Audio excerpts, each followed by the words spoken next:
यह वही ऑफिसर है जिन्होंने हमारे दाहोद जिले में एक नया इतिहास रचा। जब वो यहाँ पर आए तो लोगों को उन्होंने पहले यातायात के नियमों की जानकारी दी प्रेम पूर्वक। उसके बाद उन्होंने फूल दिया था। फूल के बाद इनकी पूरी टीम ने कभी पतंगे कभी रोक रोक कर अलग अलग अंदाज में काम की। और ये जो मेरे हाथ में जो हेलमेट है यह भी इन लोगों की देनी थी। तो सर मैं आपको दिल से सैल्यूट करता हूँ और हमारी पूरी टीम की तरफ से बहुत बहुत बधाई देता हूँ।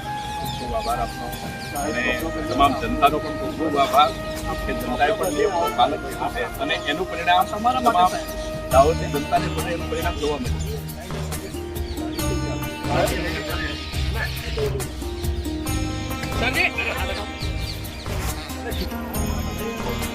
મને તમને થોડો સમજાયા છે ફરજના ભાગરૂપે જે શબ્દ કીધા પડે છે તો કદાચ કંઈ ખોટું ના લગાવતા ફરજના ભાગરૂપે ભૂલી ગયો હોય તો માફી માંગુ છું.